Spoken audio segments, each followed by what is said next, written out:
Ladies and gentlemen, welcome back to the world of Watch Dogs, and in today's video we are going to be getting the Platinum Trophy. Now, as many of you may know, we have already got the Platinum Trophy for Watch Dogs Legion and Watch Dogs 2, and so today I've decided to end the trilogy, albeit backwards, with the first game. Now, before we get into the video, I just want to let you know that I'd already played through the story of this game before, and so I already have all of the story related trophies, as well as a few miscellaneous ones, resulting in 12 of the 40 trophies already unlocked. However, due to me no longer having access to my original data, and as you guys seem to like it, I will of course include a story recap. Although we do earn a few trophies while going through the story, so it is broken up a little bit. It's not just constant story for like 30 minutes. Anyway, we have a lot to get through today, so with that, this is how Aiden Pearce got his revenge, became the vigilante, and how I got the Platinum Trophy for Watch Dogs. Enjoy. The game begins in Chicago, Illinois, where we find hacker soon-to-be vigilante Aiden Pearce working alongside his partner Damien Branks to hack the bank accounts of the higher-class patrons staying at the Merlot Hotel. During our attempt, however, it comes to our attention that there is also another hacker in the network, which ends up triggering an alarm within the system. Damien attempts to then track the source of this other hacker, and in the process manages to give away our presence in the network. This then leads to the owner of the hotel ordering a hit on Aiden Pearce's family in order to scare him, and while out with his niece and nephew, a hitman by the name of Maurice Vega shoots out the tyre of his car, causing the vehicle to crash and in the process killing his young niece Lena. Fast forward a few months and we find Aiden along with hired fixer Geordie Chin, where they have managed to track down Maurice Vega. We then interrogate him to try and get any kind of information on the person responsible for ordering the hit. However, Maurice claims he doesn't know anything. We then pull out our pistol and aim it at Maurice, only to find that the clip was empty, which gives Maurice the courage to try and hit us with a sneak attack, so we had to quickly put him back in his place.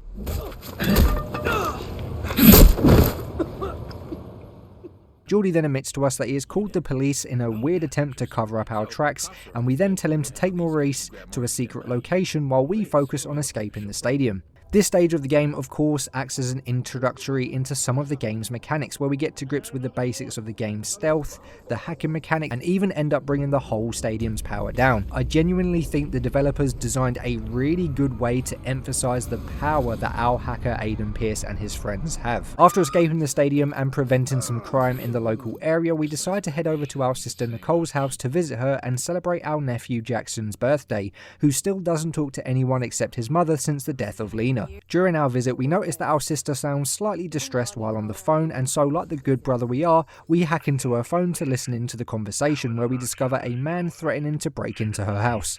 We confront her on the phone call and she urges us to forget about it as she doesn't want to bring needless trouble to her door. Regardless of her wishes though, we decide to track down the man, and after taking him down we discover a recording from a man who had hired the caller to harass our sister. We then ask an associate and member of DedSec who goes by the name of Badboy17 if they can trace the call that was received on the harasser's phone. They tell us they can help, but they would need access to the city's central OS, and so we head to a nearby facility and hack into the CTOS network, giving both us and Badboy17 access to the city's electronic infrastructure and many of the devices connected to it. This also allows Bad Boy to trace the call, but this will take a little bit of time. At this point, I then found myself getting invaded by another player where they were attempting to hack me, and we had to track him down and stop him. Well, I'm not actually sure if this one was another player. This one could just be an NPC and story related, but usually something like this is multiplayer based. Regardless though, this then prompted me to decide to knock out all of the multiplayer trophies I could now in order to save myself having to do them later, and with the servers for Watch Dogs 1 being notoriously sketchy in regards to actually staying up and actually being able to find anyone when you're matchmaking, I thought this was the best way forward. Thankfully, during this stage the server seemed to be up and running with no issues and was able to find a good majority of games within a couple of minutes, allowing me to unlock a total of 4 trophies. The first 2 trophies we unlocked were both linked to the online mode known as Tailing. This mode basically puts you into a random player's game, and the goal is to profile and observe them without being seen. The first trophy we unlocked was for successfully doing this for our first time, unlocking the Stealth Cookie trophy. Easier than I expected. And the second trophy we unlocked was for successfully doing this 10 times, unlocking the Piggyback trophy. Came in with a plan and stuck to it. Now there is also a third trophy linked to online tailing which requires us to be tailed a total of 5 times. However, apparently this is a lot more difficult to come across than I would have thought, and never managed to get this until much later on in the game, as it's a completely random occurrence. Continuing on with the trophies I did manage to get though, our third trophy was for pretty much doing the exact same thing as the first, except this time, rather than merely observing another player, we were forcefully hacking them for their data. Successfully hacking another player without being caught 10 times unlocks the hackification trophy. There we go. Nice and clean. Bringing us to the final multiplayer trophy we got at this stage, and that was for completing a total of 10 public online races. Now I can't lie, this one did take a little bit longer than the others. For some reason I just couldn't find anyone actually doing any races, although I'm not sure if this was due to the servers being shite or just genuinely no one wanting to race. When I eventually did get myself into a lobby though, I made sure that I stayed in that same lobby until I completed all 10 races, and thankfully I assume everyone else in the lobby was doing the same thing because everyone seemed to want to stay, and it wasn't long before I completed my 10th race, unlocking the Super Highway trophy. For sure you were gonna take it this time. Damn good showing. With nearly all of the multiplayer related trophies out of the way, I turn my focus back onto the main story. We end up taking our job for Geordie, in which he asks us to find his contact and drive him to a location while avoiding the authorities along the way. Once at the location, we discover that Geordie's contact was meeting up with crime lord Lucky Quinn. Quinn tells our friend that he isn't exactly best pleased that he had attracted the attention of so many police, and deals with it by killing him before walking over to our car to thank us for a job well done. A little while later, Bad Boy contacts us regarding our sister's caller and asks us to meet.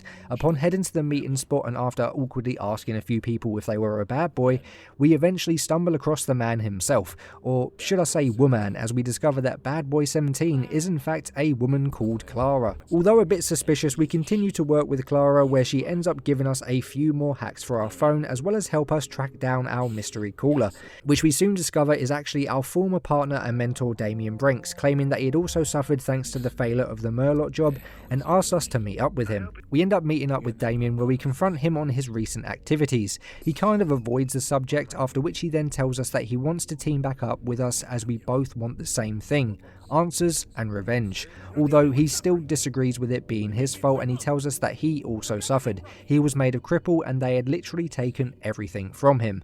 Apart from his phone, apparently he can still keep his phone. He then tells us about the other hacker, but he needs our help to follow up on the information that he's got. We decline his offer, but we do thank him for the tip. A little while later, we were back meeting up with Geordie, where he tells us that there was a survivor of this stadium incident, a Black Viceroy's gang member by the name of Raul Leonzo, who had been arrested and could potentially reveal to the authorities that we were behind the stadium shootings. He also tells us that there are now a decent amount of fixers looking to grab him, with one being right across the river from us, and so with Geordie's help as a sniper and my sheer skill, we end up finding and interrogating the fixer boss. We ask him who has been assigned to the prison job, and with a little bit of persuasion, he ends up giving up his associate Angelo Tucci, who's planning on assaulting the prison transport to get Raul and learn Aiden's identity. And so with that information, we fight our way back out through the fixers and begin our search for Angelo Tucci. Thankfully, this was pretty damn easy. We ended up tracking down his niece, where we hack into her phone while she's talking to Angelo. This then gives us his location, and we head over there, where we make sure he doesn't get his hands on Raul. Now, even though the fixers were taken care of, this doesn't fix our situation regarding Raul now being in prison and giving up our identity, and so with Geordie's help we decide to get ourselves arrested and thrown into the same prison under a false identity, with the hopes of finding him and ensuring he doesn't talk. Once in the prison, we begin our search for Leonzo, where we end up finding him getting beaten by some prison guards, presumably to get our identity as well. We of course deal with the prison guards by shooting up the place, but it seems that this place has excellent soundproofing, because apparently doing just that doesn't raise any alarms. Like literally no other guards come from anywhere. Like honestly, where are the rest of the guards? What are they doing? Anyway, we kill them all and save Raul from a further beating. We then tell him that should he ever reveal our identity, we have the power to drastically extend the amount of time he has to serve in prison, and of course show him that we do in fact have that power. 60 years? What are you doing, man? I'm just showing you an alternate future. You know, in case you get the urge to share your stories or make a deal with the cops. He of course agrees like any smart man would, and we then take that as our cue to escape the prison. After escaping the prison, Damien then ends up getting back in contact with us and tells us that he has more information regarding the other hacker. After agreeing to meet up, he fails to make his arrival but eventually reveals that he is currently standing in our sister's house, and so we of course head straight over there. Once there, we find Damien, where he reveals that he has kidnapped Nicole, however was unable to get Jackson as he ran away. He tells us that he will release our sister back to us on the condition that we work with him in obtaining a hard drive that will help lead us to the third hacker of the Murloc job. At this point, we don't have much choice but to agree, and Damien then hands us a hard drive with information to help with tracking down the other hard drive before taking his leave. So now at this point, Jackson is roaming the streets of Chicago, essentially with a target on his back, and so we proceed to track him down using the GPS in his tablet, all while fighting off the numerous number of fixers out to get their hands on him. It's quite crazy if you think about it. You've got a bunch of cars full of armed Donnies trying to either kidnap or kill a little kid. Madness, if you ask me, absolute madness. Nevertheless, we take them all down and save Jackson. We then call his psychologist, where we tell her Nicole has had to spend some time alone to grieve, and asks if she can take care of Jackson.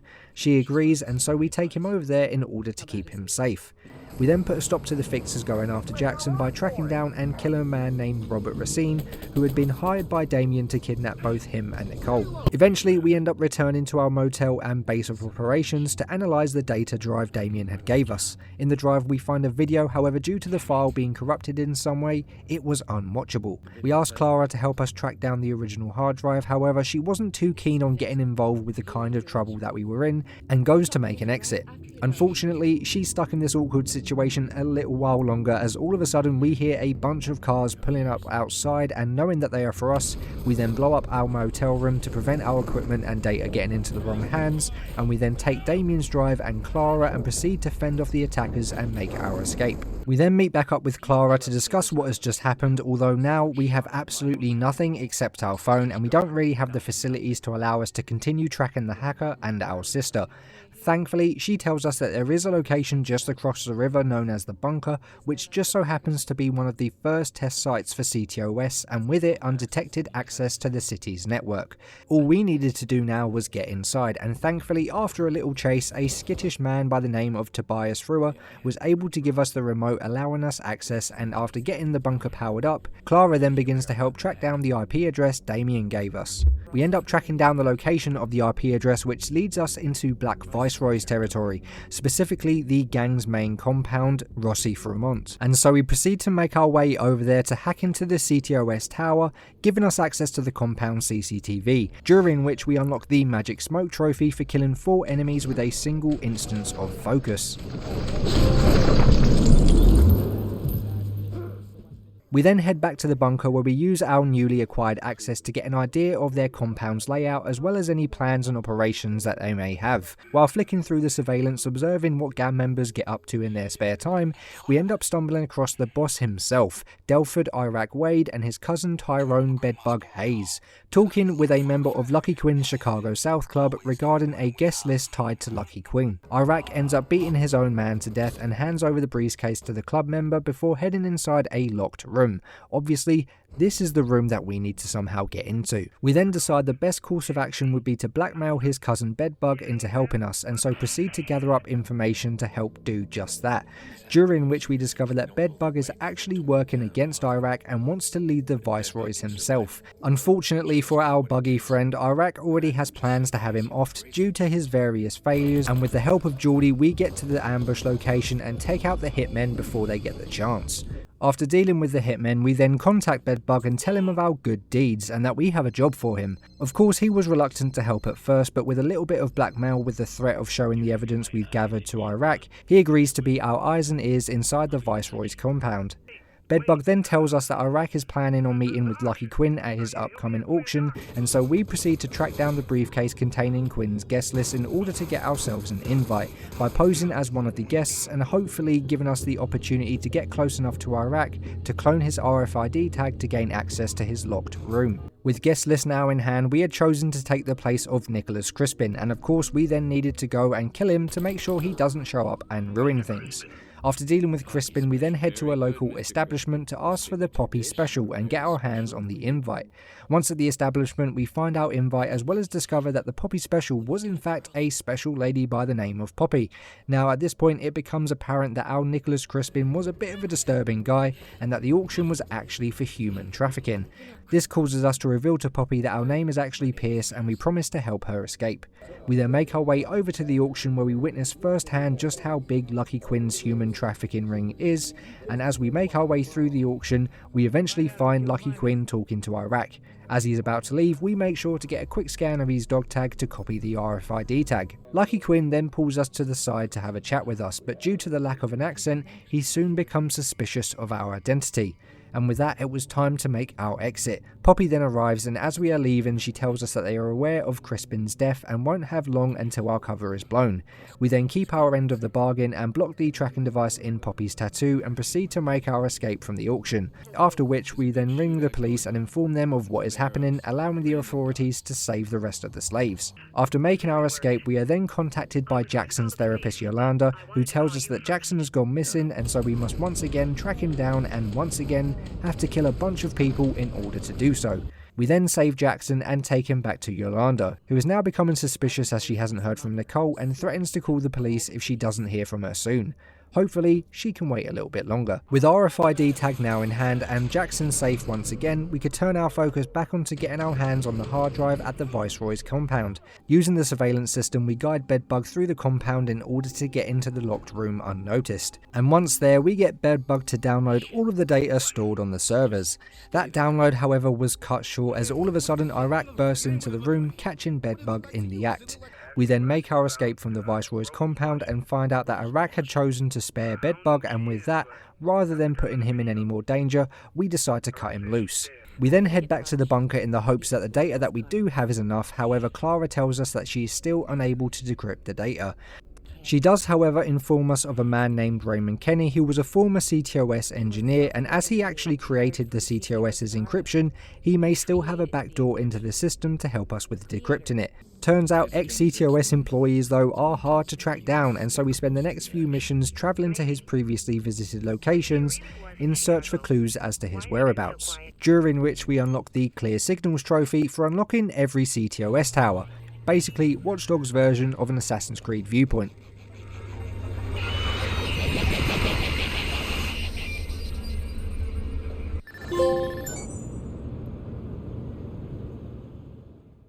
Back on with the search, it eventually takes us up to the Pawnee district that for the most part isn't connected to the city's CTOS system, and so we have to resort into going into one of the local bars and asking the bartender if he knows of a Raymond Kenny. This then attracts the attention of a man who goes by the name of T-Bone. We ask him if he knows the man, however he completely ignores my question and instead challenges us to a drink up. Of course, it'd be impolite to say no, and so we oblige his offer. After downing a pretty decent amount of shots and proving that we are the top dog in drinking games, we ask T-Bone once again if he knows Raymond Kenny, when he ends up punching us in the jaw and chucking us out of the window. And then it hits us that this may well be the man that we are looking for. We continue to fight a little bit more, but eventually he manages to knock us out with a powerful shock from his taser. We eventually come back around and find ourselves in T-Bone's safe house. We explain our current situation and tell him that we need his help. He tells us that though he would love to help, he has been forced into exile by Bloom, the owners of CTOS, and that if any of the surveillance systems catch him in Chicago, he will instantly have an army of police on him. He does tell us, however, that with our help he'd be able to upload a virus into Bloom's database, erasing his profile, allowing him to return to Chicago. This leads us into infiltrating Bloom's Chicago headquarters, where we find the data servers and upload T-Bone's virus. While uploading the virus, it is also brought to our attention that Damien is in the building and talking to its chief's communications officer. He tells the officer that he will give her the location of Raymond Kenny as well as the identity of the vigilante. That's us, in case you don't remember, and in exchange, he wants complete access to the CTOS network. With that information, we make our way back to T-Bone, where we find his safe house under attack from the Pawnee militia, and we then spend the next few minutes holding off waves of militia while T-Bone readied the explosives, which he then used to destroy his safe house so that no one can get their hands on his equipment. For my portfolio. Go ahead.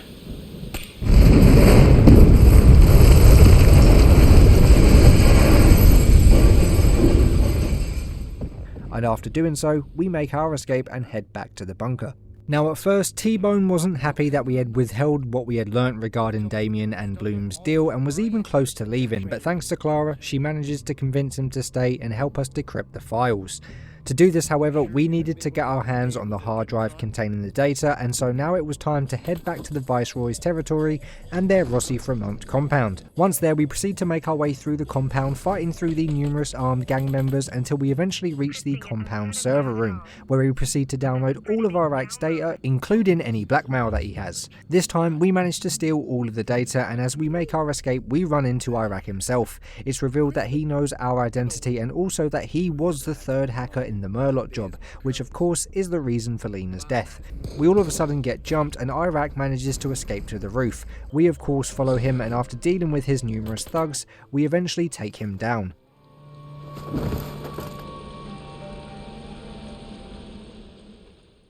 After escaping the compound, Damien then calls us and we tell him that we have the data, and of course he wants us to meet with him to give him it. Before that, however, we take a quick trip back to the bunker to decrypt the data ourselves and watch the video that has eluded us for most of this game. This, however, didn't turn out to be the best idea, as while searching through the data for the information that we needed, we end up getting hacked by another hacker known as Default, and he is able to completely copy every single bit of data we had while simultaneously wiping it from our systems. He also reveals that he knows something about Clara and presents us with an audio recording between Clara and another individual where we hear her give up both Damien and our identities. And now, with an almost complete lack of trust in Clara, we tell her to stay away and together with T-Bone plan what we are going to do next. At the minute, nothing could be done in regards to tracking Default until T-Bone had finished repairs, so we decide to meet up with Damien with the hopes of being able to stall him until we could get the data back. Unfortunately, this didn't go as well as we imagined it would, and although he allows us to talk to Nikki on the phone, Damien warns us that if we don't bring him the data the next time we meet, he will kill our sister, and as he leaves, he hacks the billboards around the city, revealing our antics and identity to the public. This of course leads to the police coming down on us pretty quickly, and we are forced to make an escape. After making our escape, we asked T-Bone for his help in clearing up some audio in the background of the phone call we just had with Nikki, to which he agrees, but before he does this, he informs us that he has both got the bunker up and running as well as discovered Default's hideout. Of course, being a lead to the data, we follow up on it and help T-Bone enter his apartment, and thanks to some of the data that he was able to find, we discover that he works as a DJ in a local nightclub, and so we make our way over to the club in the hopes of finding our rat-headed man. Although he was able to deceive us a few times, we eventually find and chase Default down until we manage to take him down and take back our data. After getting the data back, T-Bone is able to clear up the audio in our phone call, which reveals someone being called over PA by the name of Brendan Ulster, which allows us to track down his location, and that leads us to a local treatment plant where instead of heading in there and shooting up the place, we instead hack into the facility's surveillance system and are able to guide Nikki to safety over the phone. After getting her to safety, we let her know that Jackson is safe at his therapist's, and we meet them both over there. We tell her that we need to get them both somewhere safe and proceed to drive through the city to get to safety while avoiding the police along the way. During the ride, it only just suddenly dawns on our sister that we are in fact the vigilante. Not entirely sure how she never guessed this before, but better late than never, I guess. We eventually reach the edge of town where we tell our sister that we have to stay due to unfinished business regarding Lena's killer, and so with that we say our final goodbyes to Nikki and Jackson. We then get a call from T-Bone where he tells us that he has managed to find out the name of the man who put the hit out on us, and it was none other than the old dog Lucky Quinn himself. And so with that information we head straight back to the place where it all started, the Murloc Hotel. Once there, we make our way through, taking out any guards that we come across until we reach Lucky Quinn's office. Once there, we are ambushed by Lucky Quinn's men and come face to face with the man himself. We confront him on the hit that he had placed on us and the death of our 6-year-old niece, which he apparently sees as just another little problem, and shortly makes an exit. Oh. Is this what all the fuss is about? You must forgive me. You know, so many people come to me with the little problems. We then manage to escape and take down our captors before fighting our way across the rooftops to find Quinn. While searching, we do end up coming across an audio log which reveals that Lucky Quinn was behind Clara's semi-betrayal, however had to cut her off as she became a liability, and so instead hired Default to come after us instead. We eventually find Lucky Quinn where he tells us to walk away and live our life as the room he is in is impenetrable. Upon profiling Quinn, however, it's revealed that we won't actually need bullets to take him down and instead hack into and interfere with his pacemaker. A slowly dying Lucky Quinn eventually reveals to us that the hit he put out on us was actually a mistake. You see, Lucky Quinn had footage of the mayor Donovan Rushmore killing a former Bloom employee by the name of Rose Washington. He then took this footage as blackmail and used it as leverage in order to essentially control the city. He then thought that Aiden and Damien were there to try and get their hands on the footage and so put the hit out on us in order to prevent losing his leverage over the authorities. Now knowing that Lena died just so he could keep his control of the city, we decide to hack his pacemaker one more time, stopping it and bringing down Lucky Quinn once and for all, finally giving us the revenge that we had sought after for so long. I can... You have to help me. Something's happening. I don't know what to do. Quinn's dead. This is the part where I'm supposed to say I feel empty, right? We then download the blackmail video and send it back to T-Bone before making our escape. After we escape, we get a call from Damien where Clara revealed her double cross and made an offer with him in exchange for Nikki. Knowing that she is now in danger, we proceed to track her down and eventually find her at Lena's grave placing some flowers. Just as we get to her though, she is ambushed by a group of hitmen sent by Damien and they end up gunning her down. We then kill the surrounding hitmen and then head over to Clara, but unfortunately she did not survive the gunshot. We take her phone and find a recording where Clara has left us a message. During this message she apologises for what happened and that she would never have done it if she wasn't under the impression that it was just another job. She also reveals that she had hoped to heal us from our loss as well as find the answers that we were looking for, and that once this was all over she wished we would have at least talked, and if not she could at least disappear. Can't lie, pretty sad to see Clara go, as she was actually a genuine good bit of help throughout the story, and you could actually tell that this was a genuine mistake. Not only that, but I could also tell my man Aiden also had a thing for her, and she maybe for him. This then leads Aiden to then blaming himself for Clara's death. T-Bone then contacts us where we tell him what's happened and decide that it was time to end all of this once and for all. A short while later, back at the bunker, we find T-Bone getting some equipment together so that he can leave, as we have decided to bring an end to the ungodly amount of corruption in Chicago and upload all of the blackmail data we have to the various media outlets throughout the city. T-Bone gives us his condolences regarding Clara and warns us that bad things happen when the lights go out, which I can only assume is a warning to Aiden to not stray too far down the wrong path. T-Bone then leaves and we shortly follow after uploading all of the files.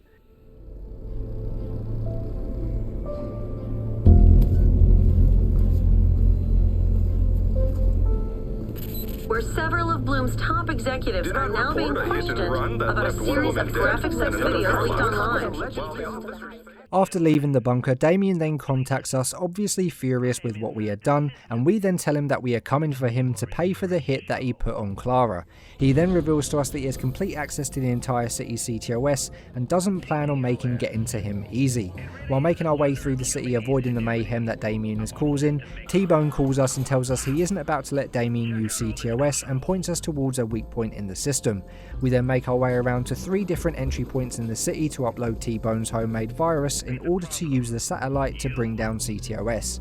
Of course, Damien tried his best to intervene, but it turns out his best was actually not that great anyway, and a short while later, we end up receiving a message from hacker group DedSec, who tell us that they are impressed with what we have managed to accomplish, and promise to be the watchdogs moving forward. And of course, at this point, we know it leads to 2 more games. We then use the satellite to shut down the entire city's CTOS, plunging it into total darkness.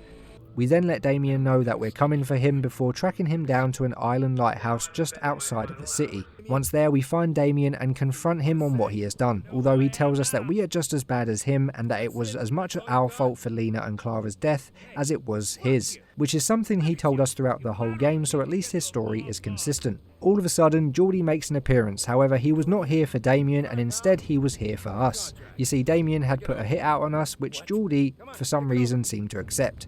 He then tells us to slide over our weapon as well as our phone. Just before doing so, however, we are able to use it to overload the lighthouse's bulb, causing it to explode, allowing us to throw Geordie over the edge, and just enough time to shoot Damien in the head before he shoots us.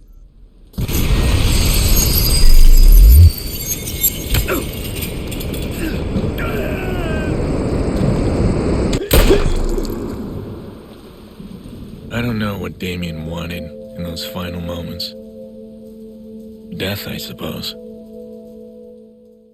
With that, we spend the next few moments reflecting on recent events. What originally started as a revenge mission for a little girl's death had ended up leading to the death of Clara, a city now without power, as well as the exposure of numerous corrupt companies, individuals and government officials.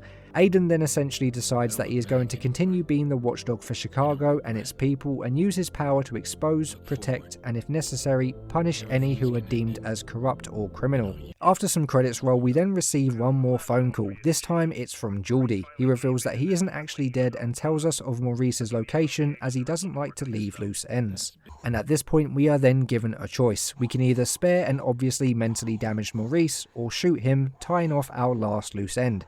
Now in all honesty, I was prepared to spare him, however leaving him alive would have probably made him worse off as he would then be spending the rest of his life constantly on the run from fixers. We also later find out of some other stuff through collecting some of the collectibles in the game, but we'll talk about that when we get to them. Because of this and the fact that again he is a loose end that could potentially come back to bite us later, we pull our gun out on Maurice and end his life. And that brings an end to the absolutely amazing story that is Watch Dogs. Now with the main story for Watch Dogs finally complete once again, I could now move on to clearing up the map's collectibles and investigations.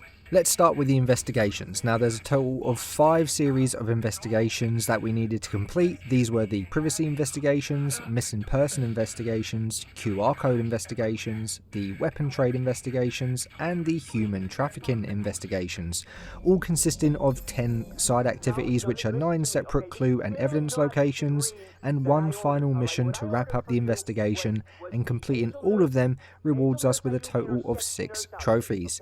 Now in terms of what we have to do in each of these activities, they are relatively the same and usually consist of hacking into something or picking up something to collect information. For example, the human trafficking investigations has us hacking into an auction attendee's phone to find the location of a briefcase containing data on the human trafficking operation in Chicago. The privacy investigation just has us breach into various CTOS boxes and completing their hack challenge in order to gain access. And the QR code investigations just involve us hacking into various cameras in order to find and scan hidden QR codes. So yeah, basically most of it just involves hacking and they all finish with us taking someone down. So here's the 5 trophies for completing each of them, as well as an extra trophy for completing all of them.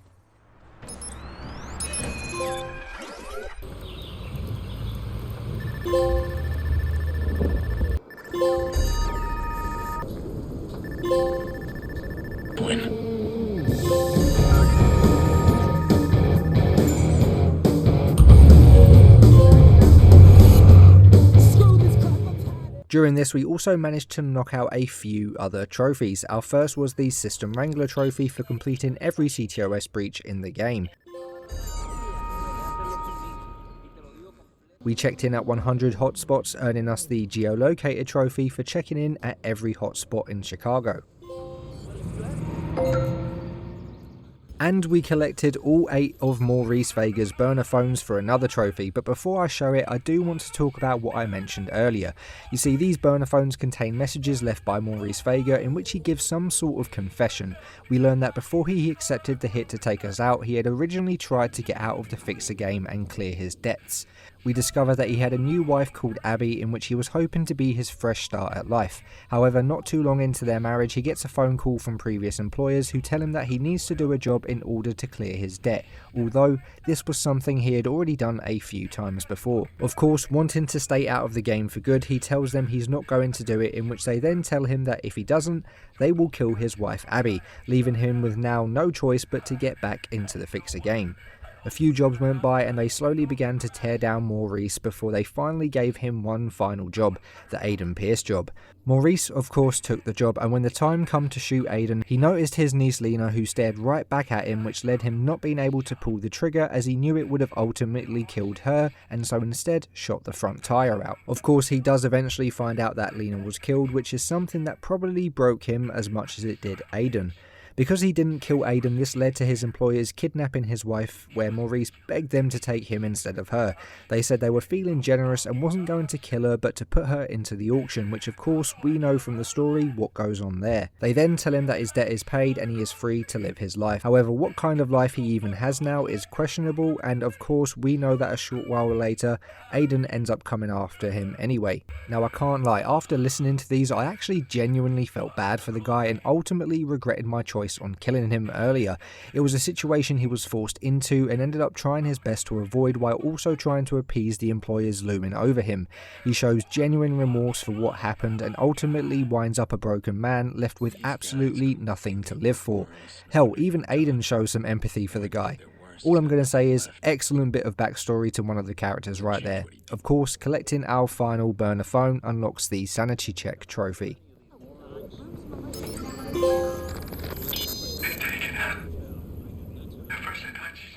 With those trophies and the investigations out of the way, a good portion of the map was now cleaned up and I could turn my focus on to completing all of the different side mission type activities that we can do. We started with the gang hideouts. There are a total of 15 to clear and the objective was to simply enter one of these gang hideouts and perform non-lethal takedowns on either one or two specific targets. Completing all of them unlocks the bassist case trophy.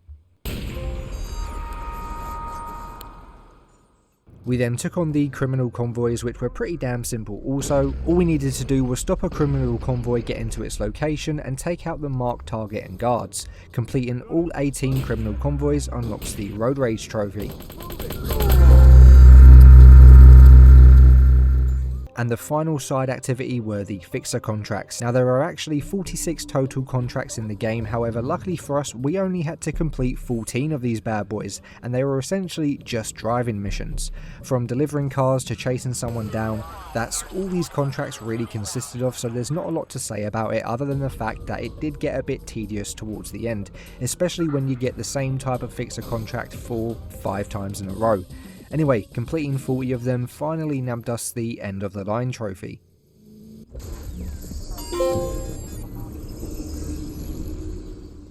While doing the side activities, I also managed to unlock another miscellaneous trophy, and that was the communications fail trophy for using non-lethal takedowns to stop civilians calling the authorities to report us 10 times. Bloom operator, status please. Repeat please. This is Bloom operator. Are you there? You can just walk away. After completing the side activities, we then relaxed a bit and participated in some city games. We had drinking games, chess games, slot machines and a decent amount more. Completing 5 different types of city games though unlocks the power cycle trophy. Continuing on with the side activities, we had one more trophy related to them, and that was the social lubricant trophy for completing level 10 against all 3 drinking game partners. Doesn't seem difficult, right? And to be fair, they're not really difficult anymore. On release they were a lot harder as you didn't have much time in between shots, but after a few updates and some changes to the timing, it is now a lot easier to complete, however still very time consuming. I timed that each level took around 5 minutes to complete and we were going to be doing this a total of 30 times, so it takes about 3 hours alone to get this trophy done. Not only that, but you have the same song playing over and over again. It's honestly, it's so draining. It was easy, yes, but it wasn't fun. It was tedious, very, very tedious. Nevertheless though, we powered through and unlocked the social lubricant trophy. And that, my friend, is how it's done. I knew you could do it.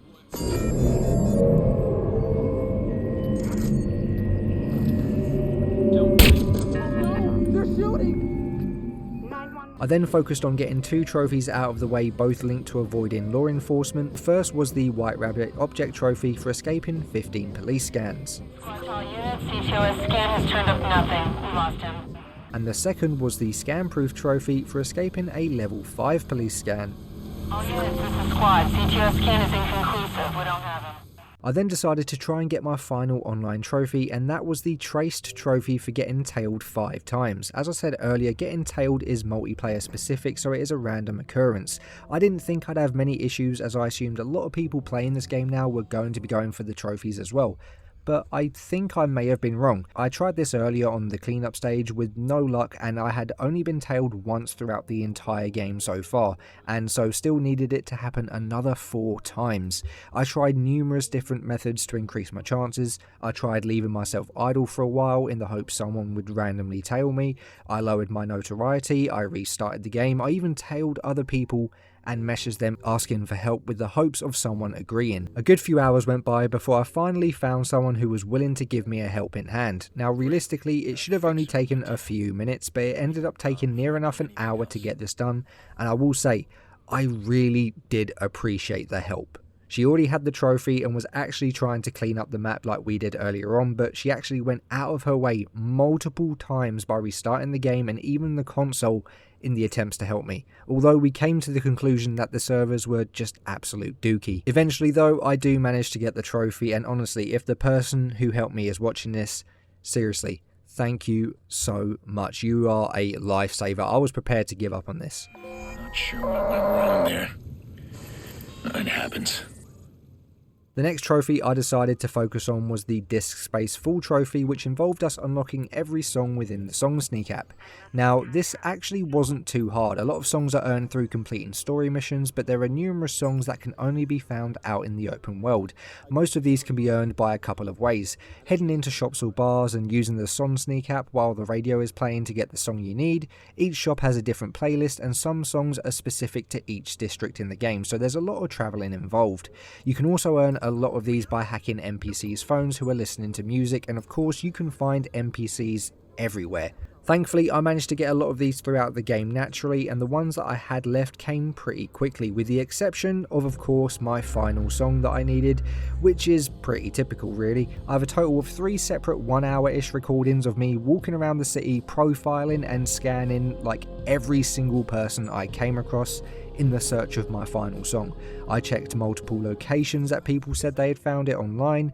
I tried joining a free roam session online to increase the amount of blue NPC hacks. I rebooted the game. I literally tried everything, and I was honestly prepared to give this game up until the new year. It kind of gave me flashbacks to Watch Dogs Legion and my search for the video game designer. Hours were wasted trying to get that trophy, and the same goes for this one. Eventually though, a massive weight off my shoulders was lifted, and I breathed a sigh of relief as I stumbled across the NPC with the final song I needed, unlocking us the trophy. Oh, thank you. Yes, it's nice to meet you too.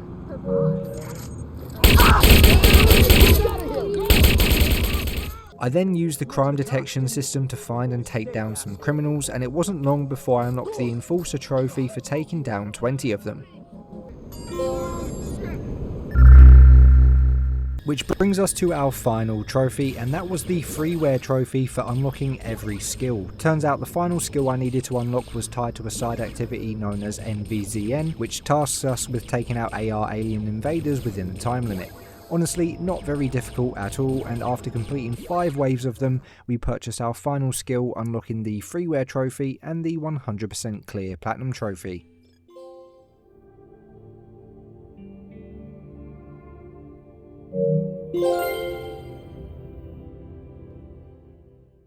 And with that being the platinum trophy, this brings us to the end of the video, and so here are my thoughts on the game and its platinum trophy.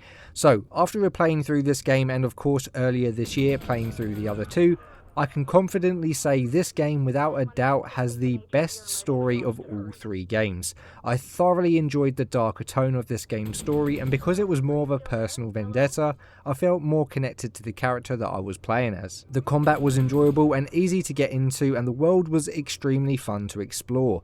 Now in terms of getting the platinum trophy, for me what let it down was a few things. A lot of the side content that we needed to complete for cleanup was very repetitive.